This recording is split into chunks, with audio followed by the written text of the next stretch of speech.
नाथाय रुक्मिणेशाय नमो वेदान्तवेदिने।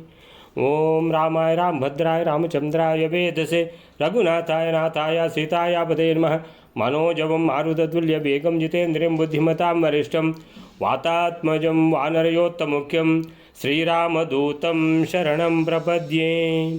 ओं नारायणं निखिलपूर्णगुणैकदेहं निर्दोषम् आप्यतमम् आप्यखिलैः सुवाक्यैः अस्योद्भवादिदम् अशेषविशेषतोऽपि वन्द्यं सदा प्रियतमं मम सन्नमामि। व्यासाय भवनाशाय श्रीशाय गुणराशे हृद्याय शुद्धविद्याय मध्वाय च नमो नमः। तपस्वाध्याय शुश्रूषा कृष्णपूजारतं मुनिं विश्वेशमिष्टदं वन्दे परिव्राट् चक्रवर्तिनं। श्रीगुरुभ्यो नमः। हरि ओಂ। ಅಲ್ಲಿ ಏನಾಗಿದೆ ಅಂತ ಹೇಳಿದ್ರೆ ಓಡಿಸಿಕೊಂಡು ಹೋಗಿದ್ದಾನೆ ಕೃಷ್ಣ ಬಲರಾಮರು ಯಾರನ್ನ ಅಂತ ಹೇಳಿದರೆ ಈ ಶತಧನ್ವ ಯಾವಾಗ ಇವರು ಯಾರು ಅಕ್ರೂರ ಮತ್ತು ಕೃತವರ್ಮರು ನಿನಗೆ ರಕ್ಷಣೆ ಕೊಡಲಿಕ್ಕೆ ನಮ್ಮಿಂದ ಆಗೋದಿಲ್ಲ, ಯಾಕಂತ ಹೇಳಿದರೆ ಭಗವಂತ ಶ್ರೀಕೃಷ್ಣ ಅವನು ಮೂರು ಲೋಕಕ್ಕೂ ಒಡೆಯ ಇರುವವನು, ಅವನ ಅಚಿಂತ್ಯ ಶಕ್ತಿ ಇರುವವನು. ಆದ್ದರಿಂದ ಅವನ ವಿರೋಧ ನಾವು ಕಟ್ಟಿಕೊಳ್ಳಿಕ್ಕೆ ಆಗೋದಿಲ್ಲ ಅಂತ ಹೇಳಿದಾಗ ಸಮಂತಕ ಮಣಿಯನ್ನು ಅವನ ಅಕ್ರೂರನ ಕಿಸೆಗೆ ಹಾಕಿ ಇವನು ಹೆಣ್ಣು ಕುದುರೆಯನ್ನು ಏರಿ ಓಡಿಸ್ಕೊಂಡು ಬಂದವರು ಇವರು ರಥದಲ್ಲಿ ಓಡಿಸ್ಕೊಂಡು ಬಂದರು. ಆ ನಂತರ ಆ ಕುದುರೆ ಸತ್ತು ಹೋಯಿತು. ಅವ ಕಾಲ್ನಡಿಗೆಯಲ್ಲಿ ಓಡಿಕೊಂಡು ಹೋದವನನ್ನು ಕೃಷ್ಣ ಬೆನ್ನಟ್ಟಿದ, ಬಲರಾಮ ಹಿಂದೆ ಬಿದ್ದ. ಬಲರಾಮ ಅಲ್ಲಿಗೆ ಬರುವಾಗ ಕೃಷ್ಣ ಶತಧನ್ವನನ್ನು ಸುದರ್ಶನ ಚಕ್ರದಿಂದ ಕೊಂದು ಒಂದು ಲೋಕ ವಿಡಂಬನೆಗೋಸ್ಕರ ಎಲ್ಲ ಪರೀಕ್ಷೆ ಮಾಡಿದ್ದಾನೆ. ಎಲ್ಲಿಯಾದರೂ ಸಮಂತಕ ಮಣಿ ಇದೆಯಾ ಅಂತ ಗೊತ್ತಿದ್ದವನಿಗೆ, ಅಕ್ರೂರನ ಹತ್ರನೇ ಇರುವುದೀಗ ಅದು ಅಂತ. ಸೊ ಗೊತ್ತಿದ್ದರೂ ಲೋಕ ವಿಡಂಬನೆಗೋಸ್ಕರ ಪರೀಕ್ಷೆ ಮಾಡಿದಾಗ ಸಿಗಲಿಲ್ಲ ಅಂತ ಹೇಳಿದಾಗ ಅಷ್ಟಾಗುವಾಗ ಬಲರಾಮ ಬಂದಿದ್ದಾನೆ. ಬಲರಾಮನ ಹತ್ರ ಹೇಳಿದ್ದಾನೆ, ಅಣ್ಣ ಇವನ ಹತ್ರ ಸಮಂತಕ ಮಣಿ ಇಲ್ಲ ಅಂತ ಹೇಳಿದ್ದಾನೆ.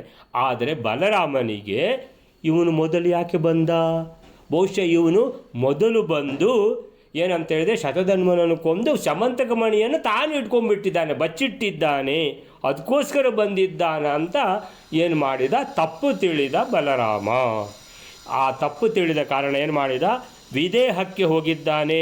ಅಲ್ಲಿ 5 ವರ್ಷ ಅಲ್ಲಿ ಇದ್ದ. ಜಾನನ್ ಪಾರ್ಥೇಭ್ಯೋ ಅಹಾರ್ಯತಾಂ ಕೇಶವಸ್ಯ ಅಂತೇಳಿದರೆ ಅಲ್ಲಿ ಇರುವಾಗ ಈ ದುರ್ಯೋಧನ ಏನು ಮಾಡಿದ, ಈಗ ಇದೇ ಸೂಕ್ತ ಸಮಯ, ಇಲ್ಲದಿದ್ದರೆ ಕೃಷ್ಣನನ್ನು ಪಾಂಡವರಿಂದ ಬೇರೆ ಮಾಡಲಿಕ್ಕೆ ಸಾಧ್ಯವೇ ಇಲ್ಲ, ಈಗ ಬಲರಾಮನನ್ನು ಹಿಡ್ಕೊಳ್ಳುವ ಅಂತ ಬಲರಾಮನ ಬಳಿಗೆ ದುರ್ಯೋಧನ ಬಂದ. ಆ ನಂತರದ 34ನೇ ಶ್ಲೋಕದಲ್ಲಿ ಏನಾಗಿದೆ ಅಂತ ಹೇಳಿದರೆ ಅವನ ಶಿಷ್ಯನಾಗಿ ಬಿಟ್ಟ ಬಲರಾಮಂದು. ಏನಂದರೆ ನನಗೆ ಗದಾಯುದ್ಧದ ಅಭ್ಯಾಸ ಮಾಡಿಸು, ನನಗೆ ಅದು ಶಿಕ್ಷಣ ಕೊಡು ಅಂತೇಳಿಬಿಟ್ಟು ಅವನಿಗೆ ಮಸ್ಕ ಹಾಕಿ, ಯಾರಿಗೆ, ಕೃಷ್ಣನಿಗೆ ಅವನ ಶಿಷ್ಯನಾಗಿ, ಅವನ ಬಲರಾಮನಿಗೆ ಅವನ ಸ್ನೇಹಿತನಾಗಿ. ಆ ನಂತರ ಹೇಗಿದ್ದರೂ ಕೃಷ್ಣ ಇಲ್ಲಲ್ಲ, ಬಲರಾಮ ಒಬ್ಬನೇ ಇರುವುದಲ್ಲ, ಅದಕ್ಕೋಸ್ಕರ ಏನು ಮಾಡಿದ, ಆ ಟೈಮಲ್ಲಿ ಅಂತೇಳಿದರೆ ಅವನನ್ನು ಪೂರ್ತಿ ಒಳಗೆ ಹಾಕ್ಕೊಂಡು ಕೇಳ್ತಾನೆ, ನಿನ್ನ ತಂಗಿ ಸುಭದ್ರೆಯನ್ನು ನನಗೆ ಕೊಡ್ಬೋದಲ್ಲ. ಅವನು ಯೋಚನೆ ಮಾಡದೆ ಹ್ಞೂ ಅಂತೇಳಿಬಿಟ್ಟ. ಆಮೇಲಿಂದ ಶ್ಲೋಕದಲ್ಲಿ ದುರ್ಯೋಧನನಿಗೆ ಗೊತ್ತು ಏನಂತೇಳಿದರೆ ಬಲರಾಮ ಅಣ್ಣ, ಕೃಷ್ಣ ತಮ್ಮ.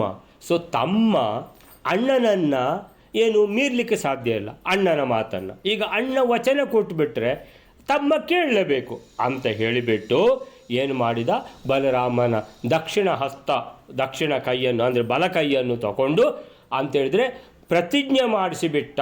ವಚನ ಕೊಡುವುದು ಮಾತ್ರ ಅಲ್ಲ, ಪ್ರತಿಜ್ಞೆ ಮಾಡಿಸಿಬಿಟ್ಟ, ಸುಭದ್ರೆಯನ್ನು ನಿಂಗೇ ಕೊಡುವುದು ಅಂತ. ಯಾರಿಗೆ? ದುರ್ಯೋಧನನಿಗೆ ಕೊಡುವುದು ಅಂತ. ಅಲ್ಲಿವರೆಗೆ ಆಗಿದೆ. 35ನೇ ಶ್ಲೋಕ ಆಗಿದೆ. 36ನೇ ಶ್ಲೋಕವೆಲ್ಲರೆ ರೂಪೇಣ ತಸ್ಯ ಮೋಹಿತೋ ದಾರ್ಢರಾಷ್ಟ್ರೋ ವಿಶೇಷತಃ ಕೃಷ್ಣ ರಾಮೋ ಭಗಿನ್ಯಾಃ ಸ್ನೇಹವಶಂ ಯಾಸ್ಯತ ಇತ್ಯಗೃಹ್ಣಾತ್ ಹಸ್ತಂ ಅಲಹಂಕಂ ಹಲಿನೋರಿಪುಬ್ನಂ. 36ನೇ ಶ್ಲೋಕ. ಹೆಣ್ಣಿನ ರೂಪದಿಂದ ಮೋಹಿತನಾದ ಆ ದುರ್ಯೋಧನನ ದುರಾಲೋಚನೆ ಆಚಾರ್ಯ ಹೇಳ್ತಾ ಇದ್ದಾರೆ. ಆ ಸುಭದ್ರೆಯ ರೂಪದಿಂದ ದುರ್ಯೋಧನನು ಮೋಹಿತನಾಗಿ ತಂಗಿಯಾದ ಸುಭದ್ರೆಯಲ್ಲಿರತಕ್ಕಂತಹ ವಾತ್ಸಲ್ಯದಿಂದ ಕೃಷ್ಣ ಮತ್ತು ಬಲರಾಮರು ವಿಶೇಷದಿಂದ ತನ್ನ ವಶವನ್ನು ಹೊಂದುವರು ಅಂತ ಆಲೋಚಿಸುತ್ತಾನೆ. ಶತ್ರುಗಳನ್ನು ಸಂಹರಿಸತಕ್ಕಂತಹ ಮುಸಲವೇ ಚಿಹ್ನೆಯಾಗಿയുള്ള ಬಲರಾಮನ ಕೈಯನ್ನು ಹಿಡಿಯುತ್ತಾನೆ. ರೂಪೇಣ ತಸ್ಯಾಹ ಮೋಹಿತೋರ್ಧಾರ್ತರಾಷ್ಟ್ರೋ ವಿಶೇಷತಃ ಕೃಷ್ಣರಾಮೋ ಭಗಿನ್ಯಾಃ ಸ್ನೇಹಾದ್ ವಶಂ ಯಾಸ್ಯತ ಇತಿ ಅಗೃಹ್ಣಾತ್ ಹಸ್ತಂ ಹಲಾಂಕಂ ಹಲಿನೋರಿಪುಘ್ನಂ. ರೂಪೇಣ ತಸ್ಯಾಹ, ಸುಭದ್ರೆ ಬಹಳ ಚಂದ. ಅವಳ ತಸ್ಯಾಹ ಅವಳ ರೂಪೇಣ ರೂಪದಿಂದ ಏನಾಗಿದ್ದಾನೆ, ಸೋತಿದ್ದಾನೆ ದುರ್ಯೋಧನ ಅಂತೇಳಿದರೆ ಅವಳನ್ನೇ ಮದುವೆ ಆಗಬೇಕು ಅಂತ ಉತ್ಕಟ ಇಚ್ಛೆ ಆಗಿದೆ ಒಂದು ಕಡೆಯಲ್ಲಿ. ಇನ್ನೊಂದು ಕಡೆಯಲ್ಲಿ ಮೋಹಿತ ಅಂತೇಳಿದರೆ ಅವಳನ್ನೇ ಮದುವೆ ಆಗಬೇಕಂತ ಆ ಒಂದು ಏನು ಮನಸ್ಸಿನಲ್ಲಿ ಒಂದು ಉತ್ಕಟ ಇಚ್ಛೆ ಭಾವನೆ ಬರ್ತದೆ, ಒಂಥರ ಮೋಹ, ಅವಳನ್ನು ಬಿಟ್ಟಿರಲಿಕ್ಕಾಗೋದಿಲ್ಲ, ಅವಳನ್ನೇ ಮದುವೆ ಆಗಬೇಕು ಅಂತ ಈ ರೀತಿ ಬಂದುಬಿಡ್ತು ದುರ್ಯೋಧನನಿಗೆ. ಆಮೇಲೆ ಧಾರ್ತರಾಷ್ಟ್ರ ಅಂದರೆ ಧೃತರಾಷ್ಟ್ರನ ಮಗ ದುರ್ಯೋಧನನಿಗೆ ವಿಶೇಷತಃ ಕೃಷ್ಣರಾಮೌ ಭಗಿನ್ಯಾ ಸ್ನೇಹಾತ್ ವಶಂ ಯಾಸ್ಯತ. ಈಗ ಇದು ಒಂದು ಯೋಚನೆ. ಈಗಂತ ಹೇಳಿದರೆ ಅವಳ ಮೇಲೆ ಅವನಿಗೆ ಇಷ್ಟ ಆಗಿದೆ ಅಂತ. ಎರಡನೇದು, ಅವಳನ್ನೇ ಮದುವೆ ಆಗಬೇಕು ಅಂತ ಹೇಳಲಿಕ್ಕೆ ಬಹಳ ಕಾರಣ ಉಂಟು. ಅಂದರೆ ಇನ್ನೂ ಪ್ರಬಲ ಕಾರಣ ಯಾವುದು ಅಂತ ಹೇಳಿದರೆ, ಕೃಷ್ಣ ಬಲರಾಮರ ತಂಗಿ ಸುಭದ್ರೆ. ಈಗ ಸುಭದ್ರೆಯ ಸ್ನೇಹದಿಂದ ಬಲರಾಮ ಪ್ರತಿಜ್ಞೆ ಕೂಡ ಮಾಡಿ ನಿನಗೆ ತಂಗಿಯನ್ನು ಕೊಡುವುದಂತ ಈ ರೀತಿ ಹೇಳಿ ಕೂಡ ಆಗಿದೆ. ಈ ಸ್ನೇಹ ತಂಗಿಯನ್ನು ತಾನು ಮದುವೆ ಮಾಡಿಕೊಳ್ಳುವ ಮೂಲಕ ತಂಗಿಯ ಅಣ್ಣಂದಿರು ಏನಾಗ್ತಾರೆ, ನನ್ನ ಬಲೆಗೆ ಬೀಳ್ತಾರೆ. ಭಗಿನ್ಯಾಹ ಸ್ನೇಹಾತ್, ತಂಗಿಯ ಸ್ನೇಹದಿಂದ ಕೃಷ್ಣರಾಮವು ವಿಶೇಷತಃ ವಶಂ ಯಾಸ್ಯತ. ಯಾಕಂದರೆ ತಂಗಿಯ ಗಂಡ, ಅವನನ್ನು ರಕ್ಷಣೆ ಮಾಡಬೇಕು ಅಂತ ನನ್ನ ರಕ್ಷಣೆಗೆ ಕೃಷ್ಣ ಬಲರಾಮರು ನಿಲ್ಲಬೇಕಾಗ್ತದೆ. ಅದಕ್ಕೋಸ್ಕರ ಅವಳನ್ನು ಮದುವೆ ಆಗಲೇಬೇಕು. ಅವಳನ್ನು ಮದುವೆ ಆದ ಕೂಡಲೇ ಏನಾಯಿತು, ನನಗೊಂದು ಕವಚ ಸಿಕ್ಕಿದಾಗಾಯಿತು, ನನ್ನನ್ನು ಮತ್ತೆ ಯಾರಿಗೂ ಕೊಲ್ಲಲಿಕ್ಕೆ ಸಾಧ್ಯ ಇಲ್ಲ ಅಂತ ಈ ದುರುಳಂದು ದುರಾಲೋಚನೆ. ಯಾರ್ದು? ಈ ದುರ್ಯೋಧನಂದು. ಸೊ ಭಗಿನ್ಯಾಹ ಸ್ನೇಹಾತ್, ತಂಗಿಯ ಸ್ನೇಹದಿಂದ ಕೃಷ್ಣರಾಮೌ ವಿಶೇಷತಃ ವಶಂ ಯಾಸ್ಯತ. ವಿಶೇಷವಾಗಿ ಕೃಷ್ಣ ಬಲರಾಮರು ತನ್ನ ವಶಕ್ಕೆ ಯಾಸ್ಯತ ಬರುವರು, ತನ್ನ ವಶಕ್ಕೆ, ತನ್ನ ಅಧೀನರಾಗ್ತಾರೆ. ಯಾಕಂದರೆ ತಂಗಿಯ ಗಂಡ, ನಾನು ಏನು ತಪ್ಪು ಮಾಡಿದರೂ ನನ್ನ ರಕ್ಷಣೆಗೆ ನಿಲ್ಲೇಬೇಕಾಗ್ತದೆ ತಂಗಿಗೋಸ್ಕರ ಅಂತ ಏನು ಮಾಡಿದ, ಇತಿ ಈ ರೀತಿ ತಿಳಿದು, ಯಾಸ್ಯತ ಇತಿ ಅಗ್ರಣ್ಣಾತ್ ಹಸ್ತಂ ಹಲಾಂಕಂ ಹಲಿನೋರಿಪುಘ್ನಂ. ಅದಕ್ಕೋಸ್ಕರ ಅಗ್ರಣ್ಣಾತ್ ಹಿಡ್ಕೊಂಡ, ಏನು, ಹಸ್ತಂ, ಯಾರ್ದು? ಬಲರಾಮಂದು. ಹಸ್ತಂ ಅಂದರೆ ಕೈಯನ್ನು. ಎಂಥ ಕೈ? ಹಲಿನಃ, ಬಲರಾಮನ. ಹಲಿನಃ ಅಂದರೆ ಹಲವು. ಹಲ ಅಂತೇಳಿದ್ರೇನು? ನೇಗಿಲು. ನೇಗಿಲು ಯಾರ್ದು ಆಯುಧವೋ ಅವನು ಹಲಿನಃ. ನೇಗಿಲನ್ನೇ ಆಯುಧವಾಗಿಯುಳ್ಳ ಬಲರಾಮನ. ಹಲಾಂಕಂ, ನೇಗಿಲು ಚಿಹ್ನೆ ಯಾವ ಬಲ ಕೈಯಲ್ಲಿದೆಯೋ ಆ ಕೈ. ರಿಪುಘ್ನಂ, ಯಾವ ಕೈಯಿಂದ ಬಲರಾಮನು ತನ್ನ ಎಲ್ಲ ರಿಪುಗಳನ್ನು ಕೊಂದು ಹಾಕ್ತಾನೋ. ರಿಪುಘ್ನಂ ಅಂದರೆ ರಿಪುನಾಶಕ ಹಸ್ತ. ರಿಪು ಅಂದರೆ ಶತ್ರುಗಳು. ಶತ್ರುಗಳನ್ನು ವಧೆ ಮಾಡುವಂಥ ಆ ನೇಗಿಲು ಚಿಹ್ನೆ ಯಾವ ಬಲ ಕೈಯಲ್ಲಿ ಇದೆಯೋ ಆ ಬಲರಾಮನ ಬಲ ಕೈಯನ್ನು ಹಿಡ್ಕೊಂಡ. ಹಸ್ತಂ ಅಗ್ರಣ್ಣಾತ್, ನಿನ್ನ ಕೈ ಕೊಡು, ಬಲ ಕೈ ಕೊಡು ಹೇಳಿಬಿಟ್ಟು, ಈಗ ನೀನು ಪ್ರತಿಜ್ಞೆ ಮಾಡು, ನಿನ್ನ ತಂಗಿಯನ್ನು ನನಗೇ ಮದುವೆ ಮಾಡಿಕೊಡ್ತೇನೆ ಅಂಥೇಳಿ ಅವನು ಪ್ರತಿಜ್ಞೆ ಮಾಡಿದ. ಈ 36ನೇ ಶ್ಲೋಕಕ್ಕೆ ಏನು ಹೇಳ್ತಾರೆ ಅಂತೇಳಿದರೆ, ಸುಭದ್ರೆಯ ರೂಪಕ್ಕೆ ಮರುಳನಾಗಿದ್ದ ದುರ್ಯೋಧನ ವಿಶೇಷವಾಗಿ ಬಲರಾಮ ಶ್ರೀಕೃಷ್ಣರಿಬ್ಬರೂ ತಂಗಿಯ ಮೇಲಿನ ಪ್ರೀತಿಯಿಂದಾಗಿ ತನಗೆ ವಶರಾಗುತ್ತಾರೆ ಎಂದು ಭಾವಿಸಿ ಬಲರಾಮನ ಶತ್ರುನಾಶಕವಾದ ಹಲಚಿಹ್ನೆಯಿಂದ ಕೂಡಿದ್ದ ಕೈಯನ್ನು ಹಿಡಿದನು. ಸುಭದ್ರೆಯ ರೂಪಕ್ಕೆ ಮರುಳಾಗಿದ್ದ ತಸ್ಯಾಹ ರೂಪೇಣ ಮೋಹಿತಃ ದುರ್ಯೋಧನಃ. ದುರ್ಯೋಧನಃ ಅಂದರೆ ಧಾರ್ತರಾಷ್ಟ್ರಃ, ಧೃತರಾಷ್ಟ್ರನ ಮಗ ದುರ್ಯೋಧನಃ. ತಸ್ಯಾ ರೂಪೇಣ ಮೋಹಿತ, ಅವಳ ರೂಪದಿಂದ ಮೋಹಿತನಾದ ದುರ್ಯೋಧನ. ಈಗ ಏನಪ್ಪ ಅಂತೇಳಿದರೆ, ಇಲ್ಲ ಪ್ರತಿಜ್ಞೆ ಮಾಡಿಸೋದೇನು, ವಚನ ತಗೊಳ್ಳೋದೇನು, ಇದೆಲ್ಲ ಏನಿದು ಅಂತ ಕೇಳಿದರೆ, ಈಗ ತಂಗಿಯ ಮೇಲಿನ ಪ್ರೀತಿಯಿಂದಾಗಿ ಭಗಿನ್ಯಾಹ ಸ್ನೇಹಾತ್ ಏನು ಮಾಡ್ತಾರೆ, ತನಗೆ ವಿಶೇಷವಾಗಿ ವಶರಾಗುವರು. ಯಾರು? ಬಲರಾಮ ಕೃಷ್ಣರು. ಯಾಕೆ? ಇವ ಭಾವ ಯಾರು? ದುರ್ಯೋಧನ, ತಂಗಿಯ ಗಂಡ. ಸೊ ತಂಗಿಯ ಗಂಡ ತಂಗಿಗೋಸ್ಕರ ಏನಂತೇಳಿದರೆ ನನ್ನ ರಕ್ಷಣೆಗೆ ಬರಲೇಬೇಕಾಗ್ತದೆ, ನಾನು ಹೇಳಿದಾಗೆ ಕೇಳಲೇಬೇಕಾಗ್ತದೆ ಅಂತ ಯೋಚನೆ ಮಾಡಿ ಎಂದು ಭಾವಿಸಿ ಇತಿ ಸ್ನೇಹಾತ್ ವಶಂ ಯಾಸ್ಯತ, ವಿಶೇಷತಃ ವಶಂ ಯಾಸ್ಯತ, ವಿಶೇಷವಾಗಿ ನನಗೆ ಅಧೀನರಾಗಿ ಬಿಡ್ತಾರೆ. ಯಾಕೆ ಅಂತ ಹೇಳಿದರೆ ವಿಶೇಷವಾದ ಸ್ನೇಹ ಇದು. ಯಾವುದು ವಿಶೇಷವಾದ ಸ್ನೇಹ? ತಂಗಿಯ ಮೇಲಿನ ಸ್ನೇಹ. ಸೊ ತಂಗಿಯ ಮೇಲಿನ ಸ್ನೇಹ, ಇವ ಯಾರು? ದುರ್ಯೋಧನ, ಭಾವ ಆಗ್ತಾನಲ್ಲ. ಸೊ ಭಾವನ ರಕ್ಷಣೆ ವಿಶೇಷವಾಗಿ ಆಗ್ತದೆ. ವಶಂ ಯಾಸ್ಯತ, ನನ್ನ ವಶಕ್ಕೆ ಕೃಷ್ಣ ಬಲರಾಮರು ಯಾಸ್ಯತ ಬರುವರು. ಯಾತಿ ಯಾಸ್ಯತಿ, ಯಾತಿ ಅಂದರೆ ಬರ್ತಾರೆ ಅಂತೇಳಿದರೆ ವರ್ತಮಾನ ಕಾಲ, ಯಾಸ್ಯತಿ ಅಂತೇಳಿದರೆ ಬಹುವಚನ, ಇದು ಯಾವುದು? ಭವಿಷ್ಯತ್ ಕಾಲ. ಯಾಸ್ಯತಿ. ಸೊ ಹೀಗೆ ಭಾವಿಸಿ, ಇತಿ ಅಂದರೆ ಹೀಗೆ, ಇತಿ ಮತ್ವ ಅಂತ. ಇತಿ ಅಂದರೆ ಇತಿ ಮತ್ವ, ಹೀಗೆ ಭಾವಿಸಿ ಹೀಗೆ ತಿಳಿದು ಏನು ಮಾಡಿದ? ಹಲಿನಃ ಬಲರಾಮನ ಯಾವ ಕೈಯದು? ರಿಪುಗ್ನಂ ಹಲಾಂಕಂ ಹಸ್ತಂ ಅಂತೇಳಿದರೆ, ಹಸ್ತಂ ಅಂದರೆ ಬಲಕೈ, ಕೈ ಅಂತ ಅರ್ಥ. ಹಲಾಂಕಂ ಅಂದರೆ ನೇಗಿಲು ಚಿಹ್ನೆ ಯಾವ ಕೈಯಲ್ಲಿ ಇದೆಯೋ ಆ ಬಲ ಕೈಯನ್ನು, ರಿಪುಗ್ನಂ ಆ ಕೈಯಿಂದಲೇ ಎಲ್ಲ ಶತ್ರುಗಳನ್ನು ನಾಶ ಮಾಡೋದು ಯಾರು? ಬಲರಾಮ. ಆ ಕೈಯನ್ನೇ ತಕೊಂಡ, ಅಗ್ರಣ್ಣಾತ್ ತಕೊಂಡ. ಯಾಕೆ? ಭಾಷೆ ಕೊಡು, ಅವನು ಭಾಷೆ ಕೊಟ್ಟ, ಬಲರಾಮ ಭಾಷೆ ಕೊಟ್ಟ. ಇಲ್ಲಿ ವಿಶೇಷವಾಗಿ ಎಂಬುದು ಯಥೋಚಿತವಾಗಿ ಎಲ್ಲ ಕಡೆಯಲ್ಲಿಯೂ ಅನ್ವಯಿಸ್ತದೆ. ಈ ವಿಶೇಷತಃ ಅನ್ನುವಂಥದ್ದು ಏನಿದು? ವಿಶೇಷತಃ ಮೋಹಿತ, ವಿಶೇಷವಾಗಿ ಸುಭದ್ರೆಯಿಂದ ಮೋಹಿತನಾಗಿದ್ದಾನೆ ಒಂದು.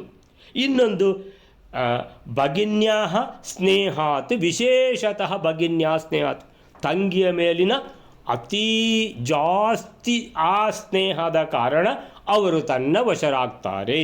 ಅಂದರೆ ವಿಶೇಷತಃ ಭಗಿನ್ಯಾ ಸ್ನೇಹಾತ್ ಅಂತ ಅಲ್ಲಿ ಸಹ ಸೇರಿಸ್ಕೋಬೋದು. ಇನ್ನು ವಿಶೇಷತಃ ವಶಂ ಯಾಸ್ಯತ, ವಿಶೇಷವಾಗಿ ನನ್ನ ವಶಕ್ಕೆ ಬೀಳ್ತಾರೆ ಅನ್ನುವಂಥದ್ದು. ಅಂದರೆ ಈ ವಿಶೇಷತ ಅನ್ನುವಂಥದ್ದು ಯಥೋಚಿತವಾಗಿ ಎಲ್ಲ ಕಡೆಯೂ ಅನ್ವಯಿಸ್ತದೆ. ಎಲ್ಲಿ ಬೇಕಾದರೂ ಅಟ್ಯಾಚ್ ಮಾಡಿಕೊಳ್ಳಿ, ಅಥವಾ ಬೇಕಾದರೆ ಎಲ್ಲ ಕಡೆಯಲ್ಲೂ ಅಟ್ಯಾಚ್ ಮಾಡಿಕೊಳ್ಳಿ. ಸೊ ಶ್ರೀಕೃಷ್ಣ ಮತ್ತು ಬಲರಾಮರನ್ನು ತನ್ನೆಡೆ ಸೆಳೆದುಕೊಳ್ಳುವ ತಂತ್ರ, ರೂಪಸಿಯಾದ ಸುಭದ್ರೆಯನ್ನು ಪಡೆಯುವ ತಂತ್ರ ಈ ದುರ್ಯೋಧನನ ಆ ದುರುದ್ದೇಶಪೂರಿತ ಈ ಯೋಜನೆಯಲ್ಲಿ ಇತ್ತು ಎಂದು ಅರ್ಥ. ಶತ್ರುಗಳನ್ನು ಸದೆಬಡಿಯುವ ಬಲರಾಮನ ಹಸ್ತವನ್ನು ಹಿಡಿಯುವ ಮೂಲಕ ಬಲರಾಮನ ಧರ್ಮ ಬುದ್ಧಿಗೆ ಈ ಕಲಿರೂಪಿಯಾದ ದುರ್ಯೋಧನ ಕುತ್ತು ತಂದ. ಕುತ್ತು ಅಂತೇಳಿದ್ರೇನು? ಒಂದು ಕುತ್ತು ಅಂತೇಳಿದರೆ ಒಂದು ಸೋಂಕಾಗಿ ಬಿಡುತ್ತು. ಯಾರಿಗೆ? ಬಲರಾಮನಿಗೆ. ಯಾರ್ದು? ಈ ಕಲಿರೂಪಿ ಇದ್ದು ಯಾರ್ದು? ಈ ದುರ್ಯೋಧನಂದು ಸೋಂಕು ಬಡೀತು ಬಲರಾಮನಿಗೆ. ಒಳ್ಳೆ ಕೈ ಇತ್ತು, ಶತ್ರುಗಳನ್ನು ನಾಶ ಮಾಡುವಂತಹ ಅತ್ಯಂತ ಉತ್ತಮವಾದ ಶ್ರೇಷ್ಠವಾದ ಕೈ. ಅಂದರೆ ಆದಿಶೇಷನ ಅವತಾರನಾದ ಇವನು ಯಾರು? ಬಲರಾಮ. ಆದರೆ ಈಗ ದುರ್ಯೋಧನನ ಸೋಂಕು ತಾಗಿತವನಿಗೆ ಅಂತೇಳಿದರೆ ಈ ದುರ್ಯೋಧನನ ಸೋಂಕು ತಾಗುವ ಮೊದಲೇ ಕೃಷ್ಣನನ್ನು ಅಂದರೆ ಅನುಮಾನಿಸಿದ್ದು, ಆ ಸೋಂಕು ಮೊದಲೇ ತಾಗಿದೆ. ಅಂದರೆ ಭಗವಂತನನ್ನೇ ಅನುಮಾನಿಸಿದ. ಕೃಷ್ಣ ನನ್ನ ಹತ್ರ ಸುಳ್ಳು ಹೇಳಿದ್ನ, ಸಮಂತಕ ಮಣಿಯನ್ನು ತಾನು ಬಚ್ಚಿಟ್ಟುಕೊಂಡು ನನ್ನ ಹತ್ರ ಇಲ್ಲ ಅಂತ ಹೇಳಿದ್ನ, ಅದಕ್ಕೋಸ್ಕರ ಓಡಿಕೊಂಡು ಬಂದ ಅಂತ ಇದು ಮೊದಲನೇ ಸೋಂಕು. ಇದು ಈಗ ದುರ್ಯೋಧನನಿಂದ ಆದದ್ದು ಎರಡನೆಯ ಸೋಂಕು ಅಂತ ಇಟ್ಕೊಳ್ಬೋದು. ಅಲ್ಲಿಗೆ ಸೊ ಬಲರಾಮನ ಧರ್ಮ ಬುದ್ಧಿಗೆ ದುರ್ಯೋಧನನ ಸೋಂಕು ತಾಗಿತು, ಕುತ್ತು ತಂದ ಎಂಬ ಸೂಚನೆ ಇದರಲ್ಲಿದೆ. ಕಲಿಯ ಅವತಾರನಾದ ದುರ್ಯೋಧನನಿಗೆ ಇಂಥದ್ದೆಲ್ಲ ಸಾಧ್ಯವೇ ಆಗಿದೆ ಎಂದು ತಿಳಿಯಬೇಕಂತ ಹೇಳ್ತಾರೆ. ಅಲ್ಲಿಗೆ 36ನೇ ಶ್ಲೋಕ ಮುಗೀತು. 37ನೇ ಶ್ಲೋಕವೇನಾರೆ ದೇವಕ್ಯಾಂ ಸಾ ಸುಭದ್ರೇತಿ ನಾಮ್ನಾ ಭದ್ರಾರೂಪೇಣ ನಕದುಂದುಭೇಸ್ತಾಂ ಕೃತ್ವಾ ಪುತ್ರೀಂ ರೋಹಿಣೀ ಸ್ವಾಮರಕ್ಷತ್ ಪೂರ್ವಂ ತು ಯಾಸೀತ್ ತ್ರಿಜಟೈವ ನಾಮ್ನಾ. 37ನೇ ಶ್ಲೋಕ. ಈ ಸುಭದ್ರೆ ಅಂದ್ರೆ ಯಾರು? ಆಚಾರ್ಯ ಹೇಳ್ತಾ ಇದ್ದಾರೆ, ಅವಳು ಮೊದಲು ಹೆಸರಿನಿಂದ ತ್ರಿಜಟೆ ಎಂದು ಹೆಸರಾಗಿದ್ದಾಳಂತೆ. ಅವಳೇ ವಸುದೇವನಿಂದ ದೇವಕಿಯಲ್ಲಿ ಮಂಗಳ ರೂಪದಿಂದ ಸುಭದ್ರೆ ಎಂಬ ಹೆಸರಿನಿಂದ ಹುಟ್ಟಿದ್ದಳು. ಆ ಸುಭದ್ರೆಯನ್ನು ವಸುದೇವನ ಮತ್ತೊಂದು ಹೆಂಡತಿಯಾದ ರೋಹಿಣಿಯು ತನ್ನ ಮಗಳನ್ನಾಗಿ ಮಾಡಿಕೊಂಡು ರಕ್ಷಿಸುತ್ತಿದ್ದಾಳಂತೆ. ಜಾತಾ ದೇವಕ್ಯಾಂ ಸಾ ಸುಭದ್ರೇತಿ ನಾಮ್ನಾ ಭದ್ರಾರೂಪೇಣ ಆನಕದುಂದುಭೇಃ ತಾಂ ಕೃತ್ವಾ ಪುತ್ರೀಂ ರೋಹಿಣೀ ಸ್ವಾಮರಕ್ಷತ್ ಪೂರ್ವಂ ತು ಯಾ ಆಸೀತ್ ತ್ರಿಜಟೈವ ನಾಮ್ನಾ. ಈಗ ಸುಭದ್ರೆಯ ಮೇಲೆ ದುರ್ಯೋಧನನ ಕಣ್ಣು ಬಿತ್ತು ಅಂತ ಹೇಳುವಾಗ, ಈಗ ಈ ಸುಭದ್ರೆ ಅಂದರೆ ಯಾರು? ನಮಗೆ ಗೊತ್ತಿರುವಂಥದ್ದು ಕೃಷ್ಣ ಬಲರಾಮರ ತಂಗಿ ಅಂತ. ಸೊ ಆದರೆ ತಂಗಿ ಅಂತ ಹೇಳಿದ ಕೂಡಲೇ ಅಂದರೆ ತಂದೆ ತಾಯಿ ಯಾರು, ಅಂದರೆ ಹುಟ್ಟಿದ್ದೆಲ್ಲಿ, ಸಾಕಿದ್ದು ಯಾರು, ಬೆಳೆದದ್ದೆಲ್ಲಿ, ಆಮೇಲೆ ಎಲ್ಲ ವಿಷಯ ಬರ್ತದೆ. ಹಿಂದಿನ ಜನ್ಮದಲ್ಲಿ ಯಾರು ಇವಳು, ಯಾರೇ ಸುಭದ್ರ ಆಗಿ ಹುಟ್ಟಿದ್ದು, ಯಾರ ಆವೇಶ ಇದೆ, ಏನು ಸಂಗತಿ ಅಂತ ಎಲ್ಲ ಇಡೀ ಬ್ಯಾಕ್ಗ್ರೌಂಡ್ ಮಧ್ವಾಚಾರ್ಯರು ಹೇಳ್ತಾರೆ. ಜಾತ ದೇವಕ್ಯಾಂ, ದೇವಕಿಯ ಮಗಳು. ಜಾತ ದೇವಕ್ಯಾಂ. ಹಾಗಾದರೆ ನಮಗೆ ಗೊತ್ತಿರುವುದು ದೇವಕಿದ್ದು 6 ಗರ್ಭದಲ್ಲಿ ಹುಟ್ಟಿದ ಮಕ್ಕಳನ್ನು ಕಂಸ ಒಬ್ಬರೊಬ್ಬರನ್ನೇ ಕೊಂದು ಮುಗಿಸಿದ. 7ನೇ ಗರ್ಭದಲ್ಲಿ ಹುಟ್ಟಿದ ಮಗುವನ್ನು ಯಾರು, ಅವಳು ದುರ್ಗೆಯ ರೂಪದಲ್ಲಿ ಬರ್ತಾಳಲ್ವ, ಏನು ಹೆಸರು ಅವಳದು? ಏನಪ್ಪ ಎಲ್ಲ ಹೆಸರು ಮರ್ತು ಹೋಗ್ತದಲ್ವ. ಸೊ ಅವಳು ಏನು ಮಾಡ್ತಾಳೆ ಅಂತ ಹೇಳಿದರೆ, ಸಂಕರ್ಷಣ ಅಂದರೆ ದೇವಕಿಯ ಹೊಟ್ಟೆಯಿಂದ ಸಂಕರ್ಷಣ ಮಾಡಿಸಿ ರೋಹಿಣಿಯ ಹೊಟ್ಟೆ ಒಳಗೆ ಅವನನ್ನು ಇರಿಸ್ತಾಳೆ. ಅವನೇ ಬಲರಾಮ. ಅವನು ರೋಹಿಣಿಯಲ್ಲಿ ಹುಟ್ಟುತ್ತಾನೆ. ಅಂದರೆ ದೇವಕಿಯ 7ನೇ ಗರ್ಭ ಅದು. ನಂತರ 8ನೇದ್ದು ಶ್ರೀಕೃಷ್ಣ. ಅದು ನಮಗೆ ಗೊತ್ತು. ಆ ಶ್ರೀಕೃಷ್ಣ ಇಲ್ಲಿ ಹುಟ್ಟುತ್ತಾನೆ. ಅಲ್ಲಿ ನಂದಗೋಪರಿಗೆ ಅಲ್ಲಿ ದುರ್ಗಾದೇವಿ ಹುಟ್ಟುತ್ತಾಳೆ. ಸೊ ದುರ್ಗಾದೇವಿ ಅಂಥೇಳಿದರೆ ಇಲ್ಲಿ ಆ ದುರ್ಗೆಯ ರೂಪ ಯಾರ್ದು, ಇಲ್ಲಿ ಯಾರಿಗೆ ಅವಳ ಹೆಸರು ಇದೆ ಅದಕ್ಕೆ ಯಾವುದು, ಶ್ರೀಕೃಷ್ಣನನ್ನು ಕರ್ಕೊಂಡೋಗಿ ಅಲ್ಲಿ ಇಡು, ಅಲ್ಲಿಂದ ನೀನು ಕರ್ಕೊಂಡು ಬಾ ಅಂತ ಹೇಳ್ಕೊಂಡು ವಸುದೇವನಿಗೆಲ್ಲ ಇನ್ಸ್ಟ್ರಕ್ಷನ್ ಕೊಡುವವಳು. ಅವಳ ಹೆಸರು ನನಗೆ ಅಷ್ಟು ಬಗ್ಗೆ ಮರೆತು ಹೋಗಿಬಿಡ್ತೆ ಈಗ. ಇರಲಿ ಅಂತ. ಸೊ ದೇವಕಿ ವಸುದೇವರಿಗೆ ಹುಟ್ಟಿದ ಶ್ರೀಕೃಷ್ಣ ಅಂತೇಳಿದರೆ, ಆ ರಾತ್ರಿಯಲ್ಲಿ ಇದರಲ್ಲಿ ಮಳೆ ಬರ್ತಾ ಇರುವಾಗ ಎಲ್ಲಿ ಇದೆಲ್ಲ ಎಂಥದ್ದು ಎಲ್ಲ ಅವರನ್ನು ಬಂಧನ ಮಾಡಿ ಇಟ್ಟಿದ್ದರು. 8 ಬಾಗಿಲ ಒಳಗೆ ಎಲ್ಲ ಬಾಗಿಲಲ್ಲಿ ರಾಜಭಟರಿದ್ದರು. ಎಲ್ಲ ಭಟರಿಗೂ ನಿದ್ದೆ ಬಂದಿದೆ. ಎಲ್ಲ ಬಾಗಿಲುಗಳು ಓಪನ್ ಆಗಿದೆ. ಬಂಧಿತವಾಗಿ ಎಂಥದ್ದು ಹಾಕಿದ್ದಾರೆ, ಸರ್ಪಳಿ ಹಾಕಿದ್ದಾರೆ. ಸರ್ಪಳಿಗಳೆಲ್ಲ ಮಾಯ ಆಗಿದೆ. ಅವನು ಬುಟ್ಟಿ ಎದುರಾಗಿದೆ, ಬುಟ್ಟಿಯಲ್ಲಿ ಹಾಕೊಂಡು ಹೋಗಿಬಿಟ್ಟಿದ್ದಾನೆ. ಅಂಥ ಮಳೆಯಲ್ಲಿ ಮೇಲಿಂದ ಆದಿಶೇಷ ಹೀಗೆ ರಕ್ಷಣೆ ಕೊಟ್ಟಿದ್ದಾನೆ ಕೃಷ್ಣನಿಗೆ ಅಂತೇಳಿದರೆ, ಮಗು ಆರಾಮಾಗಿ ಸುರಕ್ಷಿತವಾಗಿ ತಲುಪಿದೆ. ಅಲ್ಲಿ ಎಲ್ಲಿ ಯಶೋದೆ ಎಲ್ಲಿ ದುರ್ಗಾದೇವಿಯನ್ನು ಹೆತ್ತಿದ್ದಾಳೋ ಅಲ್ಲಿಗೆ. ಆ ದುರ್ಗಾದೇವಿಯನ್ನು ಇನ್ನೂ ಮಗುವನ್ನು ನೋಡಿರಲಿಲ್ಲ ಯಶೋದೆ. ಸೊ ಆಯಿತಾ, ಯಶೋದೆ ನೋಡುವಾಗ ಅಲ್ಲಿರುವುದು ಕೃಷ್ಣ. ದುರ್ಗಾದೇವಿ ಮಗುವನ್ನು ಕರ್ಕೊಂಡು ಬಂದಾಗಿದೆ, ಹೊತ್ಕೊಂಡು ಬಂದಾಗಿದೆ ವಸುದೇವ ವಾಪಸ್ಸು ಬಂದು. ಏನಂತ ಹೇಳಿದ್ರೆ ಅಷ್ಟಾಗುವಾಗ ಇಲ್ಲಿ ಎಲ್ರಿಗೂ ಎಚ್ಚರ ಆಗಿದೆ, ಅಂದರೆ ಮಗು ಹುಟ್ಟಿದಂತೆ, ಹೆಣ್ಣು ಮಗು ಅಂತ. ಸೊ ಹೆಣ್ಣು ಮಗು ಅಂತ ಹೇಳಿದ ಕೂಡ ಏನು ಮಾಡ್ತಾನೆ, ಕಂಸ ಕೊಲ್ಲಿಕ್ಕೆ ಅಂತ ಬರ್ತಾನೆ. ಕೊಲ್ಲಿಕ್ಕಿಂದ ಬಂದಾಗ ಆ ಮಗು ಜಾರಿಕೊಂಡು ಮೇಲೆ ಹೋಗಿ ಹೇಳ್ತದೆ, ನಾನು ದುರ್ಗೆ, ನಿನ್ನನ್ನು ಸಂಹಾರ ಮಾಡಲಿಕ್ಕೆ ಹುಟ್ಟಿದವ ಬೇರೆ ಕಡೆ ಇದ್ದಾನೆ ಅಂತ ಹೇಳಿ ಅದು ದುರ್ಗೆ ಮೇಲೋಗಿ ಬಿಡ್ತಾಳೆ. ಹೀಗೆ ಇದು 8 ಮಗುವಿದ್ದು ಕತೆ ನಮಗೆ ಗೊತ್ತು. ಇದೀಗ 9ನೇ ಮಗು ಯಾರು ಅಂತೇಳಿದರೆ ನಾವು ಎಣಿಸ್ಬೋದು, ಅವಳೇ ಸುಭದ್ರೆ. ಜಾತಾ ದೇವಕ್ಯಾಂ ಸಾ, ಅವಳು ಸುಭದ್ರಾ ಇತಿ ನಾಮ್ನ, ಇವಳ ಹೆಸರು ಸುಭದ್ರೆ. ಅಲ್ಲಿಗೆ ಒಂದು ಲೈನ್ ಆಯಿತು. ಭದ್ರಾ ರೂಪೇಣ ಆನಕದುಂದುಬೇಸ್ತಾಂ, ದೇವಕಿಗೆ ಹುಟ್ಟಿದವಳು ಅಂತೇಳಿದರೆ ತಂದೆ ಹೆಸರು ಹೇಳಬೇಕಲ್ವಾ. ಆನಕದುಂದುಬೆ, ಆನಕದುಂದುಬೆ ಅಂತೇಳಿದರೆ ವಸುದೇವನಿಗಿರುವ ಇನ್ನೊಂದು ಹೆಸರು. ಅಂದರೆ ವಸುದೇವ ಹುಟ್ಟುವಾಗ, ಕೃಷ್ಣ ಹುಟ್ಟುವಾಗ ಅಲ್ಲ, ಕೃಷ್ಣನ ತಂದೆ ಯಾರು, ವಸುದೇವ. ವಸುದೇವ ಹುಟ್ಟುವಾಗ ದೇವಲೋಕದ ನಗಾರಿ ಮತ್ತು ಅಂಥದ್ದೆಲ್ಲ ವಾದ್ಯಗಳು, ನಗಾರಿ, ಡೋಲು ಎಲ್ಲ ಮೊಳಗಿದವು ಅಂತ. ಸೊ ಎಲ್ಲ ಮೊಳಗಿದವು ಅಂತ ಹೇಳುವಾಗ ಆನಕದುಂದುಬೆ ಅಂದರೆ ದೇವಲೋಕದ ನಗಾರಿ, ಡೋಲು, ಎಲ್ಲ ವಾದ್ಯಗಳು ಮೊಳಗಿದ ಕಾರಣ.